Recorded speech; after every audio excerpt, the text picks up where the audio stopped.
India के उड़ीसा राज्य के पुरी में चमत्कार की एक ऐसी कहानी है जिसे समझ पाना साइंस के बस की बात नहीं है। साइंस, ज्योग्राफी, फिजिक्स, केमिस्ट्री और दुनिया के सारे ग्राउंड्स ऑफ बिलीव्स यहाँ सब फेल हो जाते हैं। हिंदू मान्यता में 4 धाम होते हैं: बद्रीनाथ धाम, द्वारकाधीश धाम, रामेश्वरम और जगन्नाथपुरी।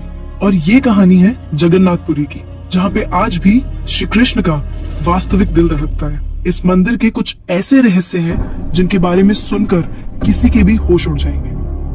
वेस्टर्न कल्चर फॉलो करते करते हम एक ऐसे मोड़ पे तो आ चुके हैं जहां लोग भगवान के होने ना होने पे सवाल उठाने लगे हैं। पर यही सवाल अब मैं आपसे इस वीडियो के बाद पूछूंगी। आइए देखते हैं। हर मंदिर में जहां मूर्तियां मेटल या स्टोन से बनती हैं, वहीं जगन्नाथ मंदिर में भगवान की मूर्तियां लकड़ी से बनी हुई हैं। ऐसा क्यों? आइए बताती हूँ। 3102 बीसी में जारा नाम के एक शिकारी ने शिकार करते हुए गलती से तीर श्री कृष्ण के पैर पे चला दिया, जिससे श्री कृष्ण की मृत्यु हो गई। जारा ने श्री कृष्ण का देह संस्कार किया पूरे रीति रिवाजों के साथ। पर जब उनकी चिता शांत हुई तो जारा ने देखा कि एक चमकने वाली मेटल की चीज अभी तक जली नहीं थी। जारा को ये समझ नहीं आया था कि ये है क्या, तो उसने उसे उठाया और उसे बेचने निकल गया। पर उसको खरीदना तो दूर, किसी ने उसे हाथ भी नहीं लगाया। फिर आखिरकार जारा ने हार थक कर उस मेटल की चीज को एक लकड़ी पर रखा और उसे पानी में बहा दिया।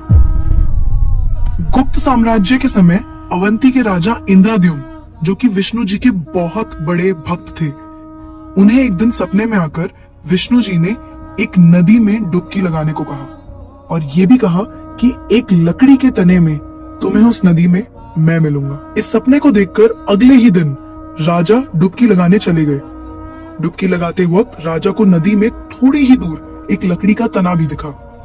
बिना देर किए राजा तने तक पहुंचे और उस तने को महल में ले आए। फिर राजा ने कुछ बहुत नामी काश्तकारों को बुलाया, पर उनमें से कोई भी उस लकड़ी से एक मूर्ति नहीं बना पाया। कई दिन बीत जाने के बाद एक काश्तकार महल में आया और उसने राजा से कहा कि ये मूर्ति मैं बनाऊंगा, पर मेरी एक शर्त है। राजा ने काश्तकार से उसकी शर्त पूछी, क्योंकि राजा किसी भी शर्त को मानने के लिए तैयार थे। तो काश्तकार ने कहा कि ये मूर्ति बनाने के लिए मुझे पूरे 21 दिन का समय चाहिए और मैं चाहता हूँ कि 21 दिन से पहले ना तो कोई मुझसे बात करे, ना मिले और ना ही मेरे किसी भी काम में विलंब डाले। राजा ने खुशी खुशी ये शर्त मंजूर कर ली। मूर्ति बनाने का काम शुरू हुआ। रोज मूर्ति बनने की आवाजें भी आती थी, पर धीरे धीरे वो आवाजें बंद हो गई। अवंती की रानी को लगा कि शायद भूख प्यास से काश्तकार मर चुका है, इसीलिए उन्होंने जहाँ मूर्ति का काम चल रहा था उस कमरे के दरवाजे को खुलवाने की जिद की और राजा को उनकी बात माननी पड़ी। जैसे ही दरवाजा खुला तो उन्होंने ये देखा कि वहाँ कोई काश्तकार था ही नहीं।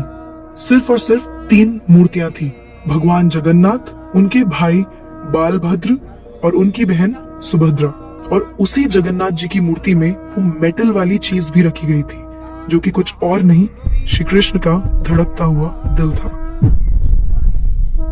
ये कोई नॉर्मल ह्यूमन हार्ट नहीं है, ये एंशिएंट एडवांस टेक्नोलॉजी का क्लियर सबूत है।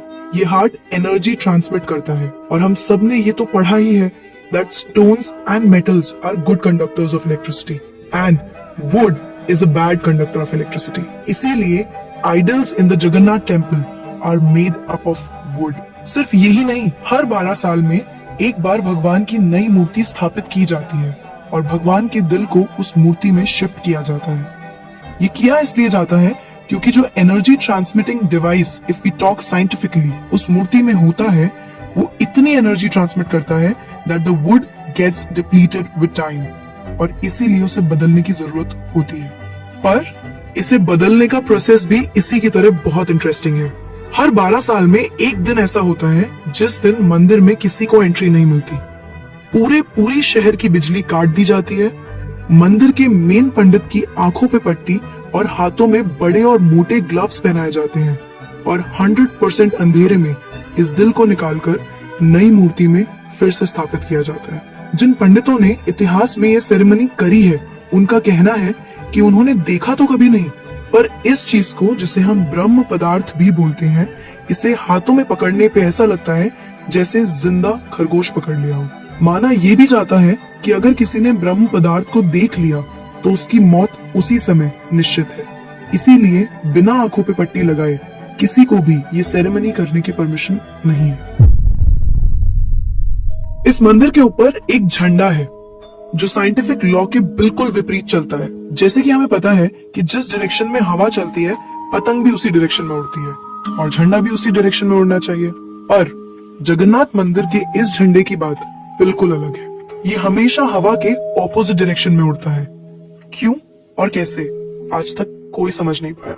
इस झंडे के साथ एक और खास बात है कि इसे रोज बदलना पड़ता है। इसीलिए मंदिर के पांडु 214 फीट ऊपर लगे इस झंडे को रोज चढ़कर बदलते हैं, क्योंकि कहा जाता है कि अगर किसी दिन ये झंडा नहीं बदला गया तो मंदिर 18 सालों के लिए बंद हो जाएगा।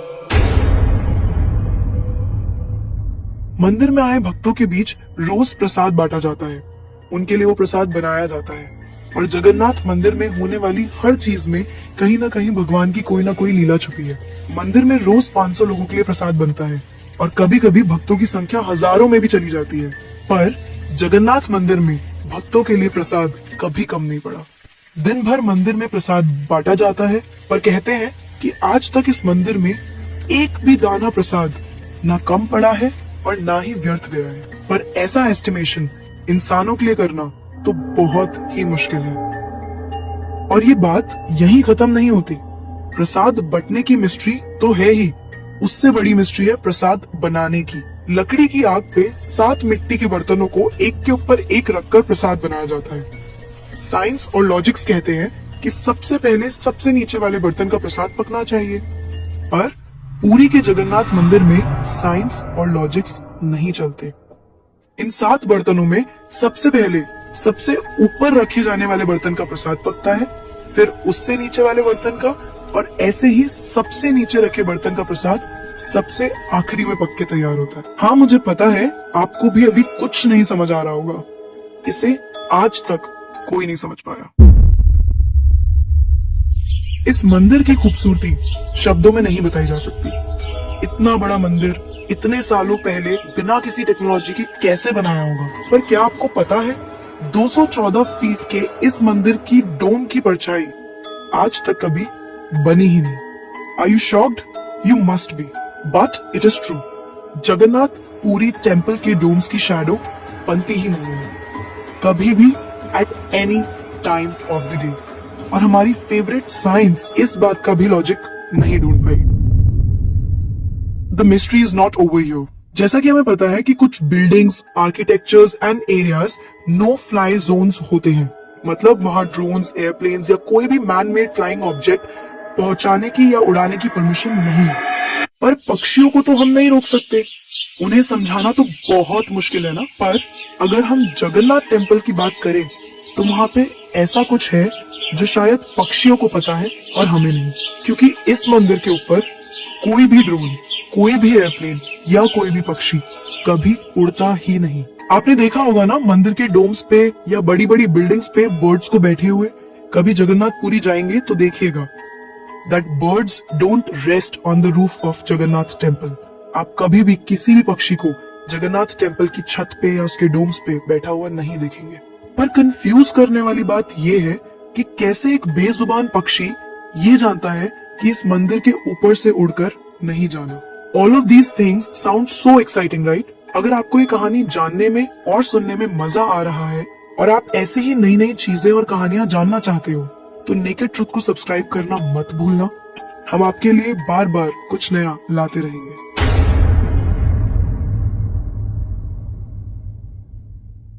आइए फिर से चलते हैं जगन्नाथ मंदिर की मिस्ट्रीज की तरफ। सुदर्शन चक्र, ये नाम तो आपने सुना ही होगा।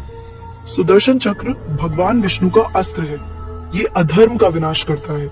जगन्नाथ मंदिर के टॉप पे एक सुदर्शन चक्र है और उसे आप जिस भी डायरेक्शन से देखोगे उसकी फेसिंग आप ही की तरफ होगी। भगवान जगन्नाथ, जिनके नाम का मतलब ही जगत के नाथ है, इनके मंदिर में लाखों श्रद्धालु अपनी आस्था और प्यार भगवान के लिए लेकर आते हैं। पर इस मंदिर में सिर्फ हिंदुओं को दर्शन करने की अनुमति है। किसी भी और धर्म के इंसान को दर्शन बाहर से ही करवाए जाते हैं और दर्शन करवाकर भेज दिया जाता है। जैसे कि हमारी ex prime minister Indira Gandhi ji, वो भी जगन्नाथपुरी गई थी दर्शन करने, पर क्योंकि वो फारसी हैं और हिंदू नहीं, और उन्हें उनका सरनेम फिरोज गांधी से मिला है, इसीलिए इंदिरा गांधी को भी दर्शन करने की अनुमति नहीं दी गई।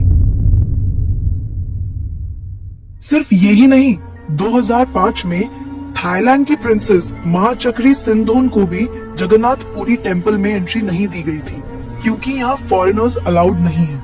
उनके लिए अरेंजमेंट्स की गई थी और दर्शन बाहर से ही करवाए गए। 12वीं सदी से बने हुए इस मंदिर को स्विट्जरलैंड की एक महिला ने 1,78,00,000 रुपए का चढ़ावा भी चढ़ाया। ये मंदिर में चढ़ाया गया अभी तक का सबसे बड़ा चढ़ावा है।